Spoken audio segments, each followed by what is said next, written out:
Through the centuries, London has inspired great writers, great painters, great statesmen, and great criminals. But in the year 1896, the greatest criminal of them all suddenly came into being. His identity was unknown. He never left a clue. And all London waited breathlessly as he struck again and again with sheer audacity and terrifying brilliance.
That's fantastic. Absolutely fantastic. Huh? Well, first the gold seal from Edinburgh Castle, and then naval secrets from the Admiralty, and now Queen Elizabeth's jewels. What in thunder is Scotland Yard doing? Dunno. Well, it makes chills run up and down my spine. There's no clue to any of the thefts. Ha ha. You must have some ideas on this case. Huh? What are you doing, anyway? Research. Research? Holmes, do you realize this gang has been helping themselves to state secrets and national treasures? Have they really? Oh.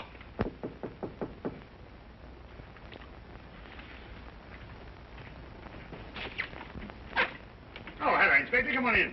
Good morning, Dr. Watson. Is Holmes in? Yes, he is, but our communications seem to be faulty. Oh. There you are, Holmes.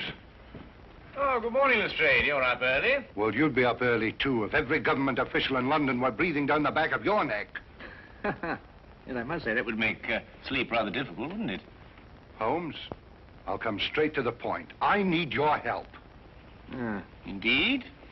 It's these extraordinary thefts. Government stuff, you know. This man and his gang have evaded every trap we've set for them, and the commissioner's demanding results.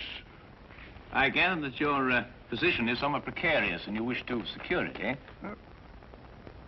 Well, all right, Holmes. You can put it that way if you wish.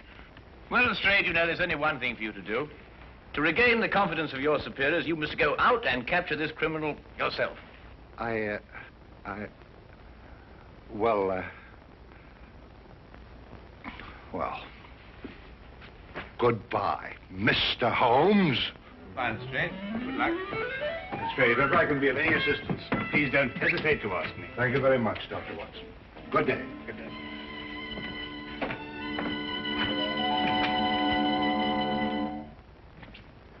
How could you do that to him? He did everything but beg you to help him. Well, it's the Yard's job to solve these cases. Besides, I'm always giving him help.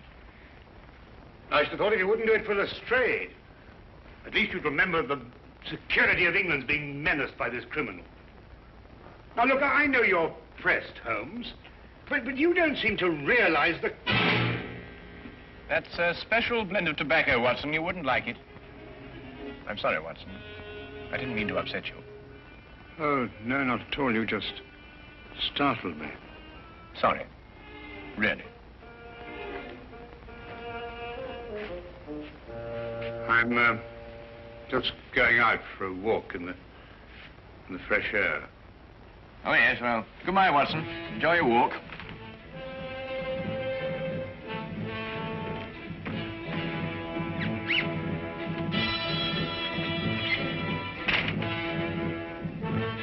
Certainly, Holmes's erratic behavior was enough to set my nerves on edge.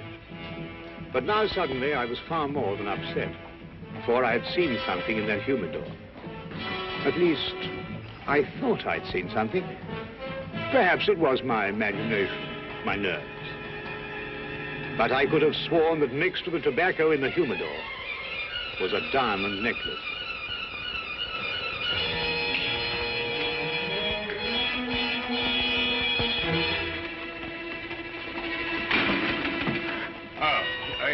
just going out. Yeah, you just going in? No, I'm just strolling about. Oh, that's nice. Well, I have an appointment. Oh, I say, would you like me to stroll along with you? Well, as a matter of fact, it's a private matter. I think I'd better go on my own. Oh, right. Well, will I see you for lunch? Most likely, yes.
Really, Watson, I said it was a private matter. No, Look, I don't want you to think that I... Holmes, you must... No. Well, shall I be seeing you at lunch? I believe we've already discussed that. Yes, we already...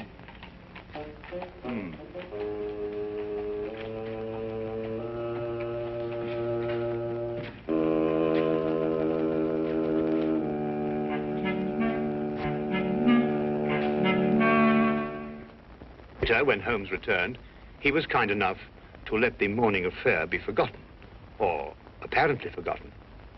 Thank you, Watson.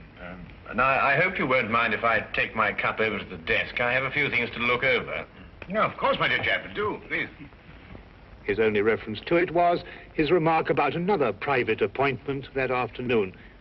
I felt he gave a bit of undue emphasis on the word private. As for me, as terrible as the morning experience had been, it actually stressed the importance of continuing my investigation. One other thing was also made quite clear. I realized that if one were to match wits with Sherlock Holmes, one could not employ ordinary methods.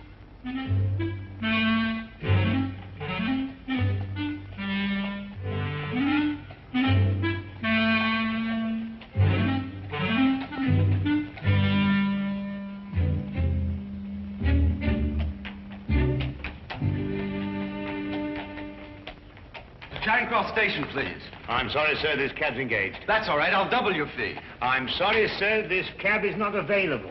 But Belinda and I, we're eloping. We don't have time to, I'm very sorry, young man. I'll triple your fee. For the third and last time, young man, will you kindly go and elope with somebody else? Nobody understands us. Not your father or my mother, nor this cabbie. Come, Melinda. We will fight the world together. But we will prove our love.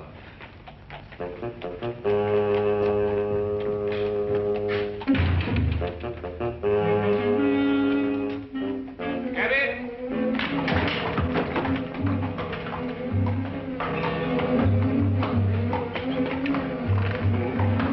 Number 860. What in heaven's name are you doing up here? This, sir, is where the cabbie usually sits. No. Really, Watson? I'm sorry, sir. I think you've made a mistake, sir. My name isn't... It's Sedgley, sir. Oh. Well, Sedgley, may I give you a word of advice? The corners of your beard are in dire need of repair. That's extraordinary behavior. Ah, here comes the legitimate carriage. Cabby! Cabby! Well, good day, Sedgley.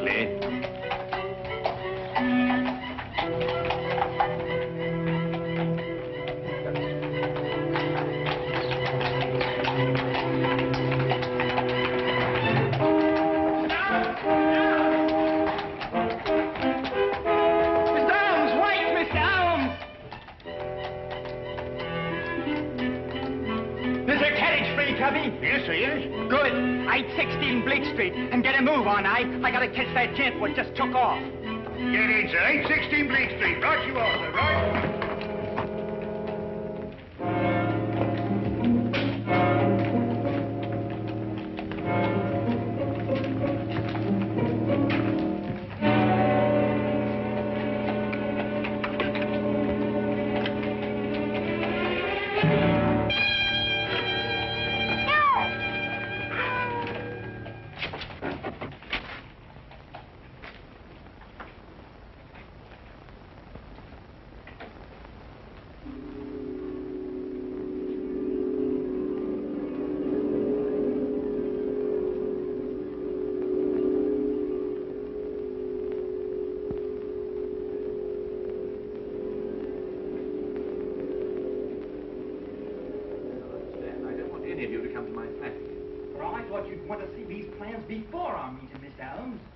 Minor difficulties, nothing serious. Now, Miss Ames. Yes, Mr. Holmes? I want you to take 15 paces to the right and 10 to the left. You must all remember that the first requisite of being a good thief is capable planning. As the newspapers have said, we are the most successful thieves England has ever known.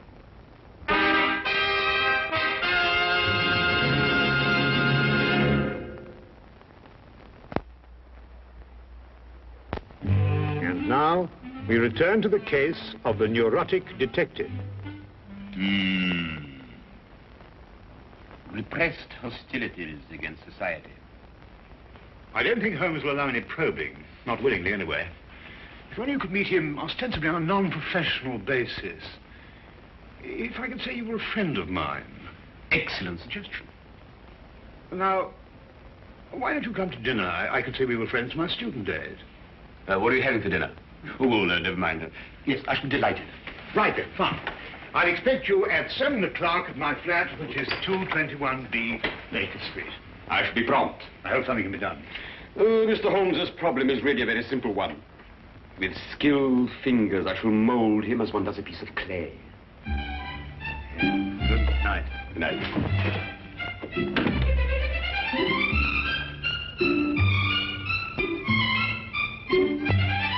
Ah, yes, the inner workings of the mind, Professor. Fascinating. It is amazing how many seemingly normal people are mentally disturbed. Now, take yourself, Mr. Holmes, as a purely hypothetical example. I imagine you might dream that the whole of London fails you. On the contrary, I sleep most soundly. Ah, but then there are all the little nervous habits, the idiosyncrasies. For instance, do you drum your fingers on the table? Do you ever pull the lobe of your left ear? Now, you know, it's interesting that you mention those things, Professor, because I've observed that you have 3 half-smoked cigars in your coat pocket, that your shoes have lifts in them to give you greater height, and that your fingernails are bitten down to the quick.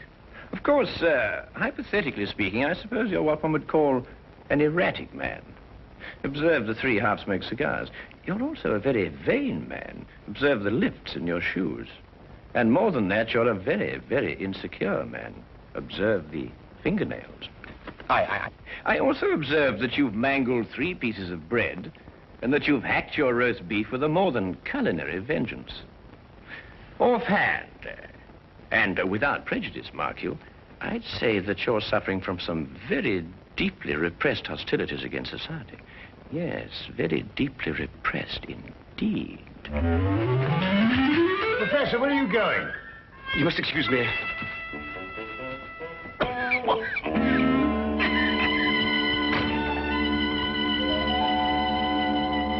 Extraordinary friends you have, Watson. Yes, indeed.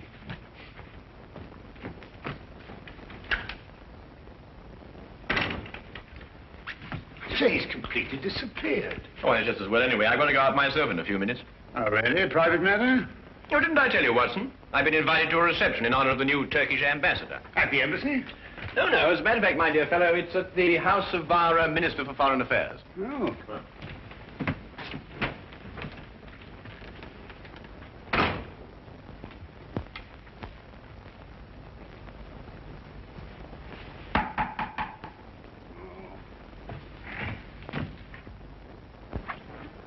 Good evening, Dr. Watson. Is Holmes in? I want to ask him a few questions. I'm so glad you came, Lestrade. You're the one man I wanted to see. Now, sit down, will you? Sit down. What's the matter? Now, Lestrade, I want you to promise me that what I'm going to tell you, you won't reveal till your dying day. The mood the commissioner's in, that may not be very long. I know who London's master thief is. Who? Holmes. Holmes? Holmes. Holmes! Shh. You're joking. I wish I were. Oh, but Holmes... I don't believe it. I can prove it. But that's not the point. The thing we've got to do is to stop Holmes, whisk him away and put him in a home somewhere. Yeah, but... Holmes? Oh, hello, Lestrade. I didn't know you were here. Oh, I, just happened to be in the neighborhood. Oh, good, good. Watson, I wonder if you could, look, can you fix this confounded thing? It keeps on popping up at the back. Oh, hang on. I thought you hated formal affairs. Well, people change, you know, Lestrade. People change. Well, come on, Watson, hurry up. I want... Just a second. It's very important, too, this, you know. Very important affair. There you are. There you are. Good, thank you. Oh, Lestrade, tell me, how's that big case of yours getting on? Oh, fine. Terrible. We haven't a clue. Oh, I say, flowers. Yes, I'm escorting a rather beautiful young woman tonight. Rather picturesque, don't you think? Well, good evening, gentlemen. Well, enjoy yourself. Good night. Thank you, Watson. Thank you, Lestrade.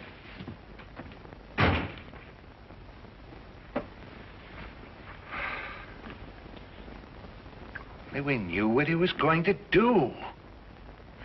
Let's look at this as Holmes would have... Well, I mean, when he was normal. You know, those formal clothes are very odd. Well, he was invited to a reception at the house of the Minister of Foreign Affairs. Big diplomatic thing. Yes, but ordinarily stay miles away from a thing like that. Therefore, perhaps he has a special reason for going. Perhaps.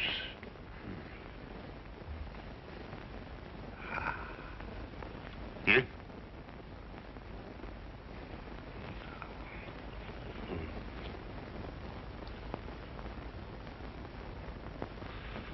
Official papers of state. Secret documents. In the minister's safe! Hurry, Watson.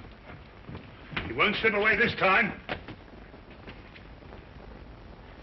You know, Lestrade, I've never been so unhappy in my life.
Done nothing but sing and dance and talk and have a wonderful time. My feet are killing me. Where does the minister keep his safe? In his study. Well, we better get over there right away and be prepared for anything. I think the danger will increase now that the party's nearly over. You're right, Watson. Let's go.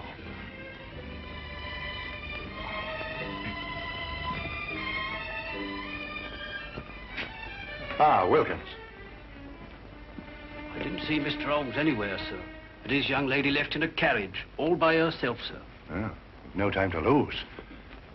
Dr. Watson. Yeah? I want you to hide behind this curtain here. And, Wilkins, what's in here?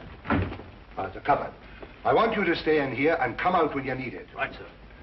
I'm going to stay in the hall. We'll get Holmes no matter what he does. Right. Right.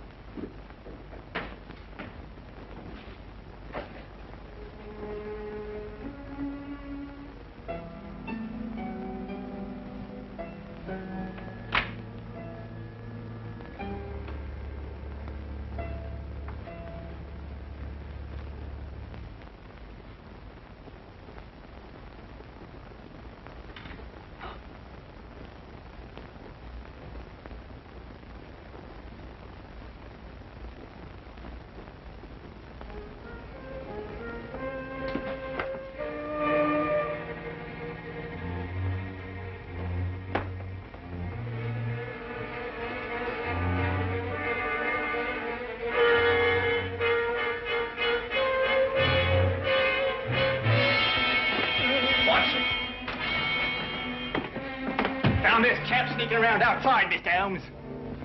Good work, Toby. Now, look, Holmes, you don't know what you're doing. You're not well. You'll never get away with this, Holmes. I already have. Oh, Toby, would you be good enough to ask the commissioner to come in here, please? The commissioner? Of Scotland Yard? Well, naturally. Now, look, Holmes, I'll take you away to France or Switzerland and Spain. I mean, you'll have a nice long rest.